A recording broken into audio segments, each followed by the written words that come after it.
ஆமென். இதே நியாயப்பிரமாணத்தின் கிரியை நம்பிக்கொண்டிருந்த பரிசேயரும் சதுசேயரும் செய்ய முடியவில்லை. ஏன் தெரியுமா? இவன் மூடனாய் இருப்பது இவன் பெற்றோர் செய்த பாவம் என்ற கிரியையை நம்பினார்கள். அதே இடம்தான் பரிசேயரும் ஆசாரியர்கள் எல்லாரும் இருக்கிறாங்க, வேதத்தை அறிஞ்சவங்களா இருக்கிறாங்க. ஆனா அவங்களால அவன் முடவனை எழுப்ப முடியல. அந்த முடவனுக்கு ஒரு சுகத்தை கொடுக்க முடியல. ஏன் தெரியுமா? அவர்கள் கிரியை நம்பினவர்கள்.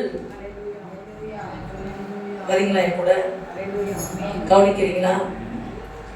கிரியை நம்புகிறவர்களால எந்த அற்புதமும் செய்ய முடியாது. ஆமென். யாருக்கும் விடுதலை கொடுக்க முடியாது. இயேசு என்ற நாமத்தை நம்பி அவருடைய கிருபை. பேதுரு யோவானை பார்க்கும்போது என்ன பார்க்குறாங்க?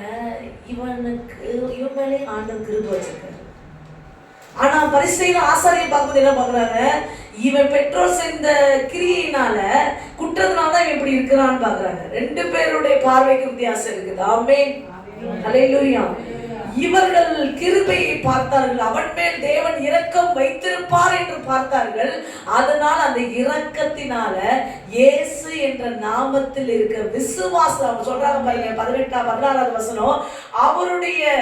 அவருடைய நாமத்தை பற்றும் விசுவாசத்தினாலே அவருடைய நாமமே நீங்கள் பார்த்து அறிந்திருக்கிற இவனை பலப்படுத்தினார்.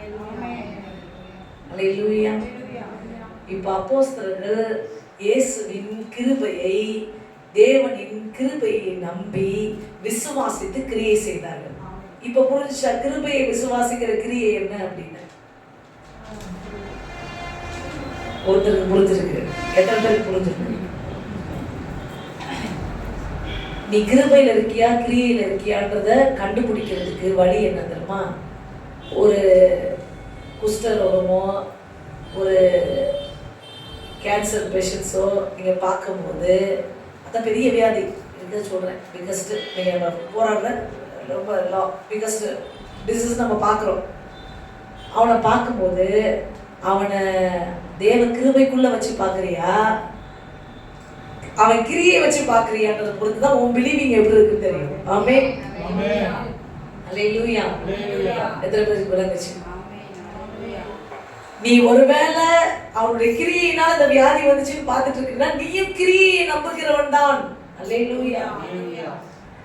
ஆனா அவனை பார்க்கும்போது இவன் மேலையும் ஆண்டவர் கிருபை வச்சிருக்காரு, இவனுக்காகவும் மறிச்சிருக்காரு, இவனுக்காகவும் இயேசு வந்தார், இவனுக்காக ரத்தம் சிந்தினாரு, அவருடைய நாமத்தில் நம்ம விசுவாசித்து விசுவாசமுள்ள ஜெப பிணியாளிகளை ரட்சிக்கும் என்று நீ அவருடைய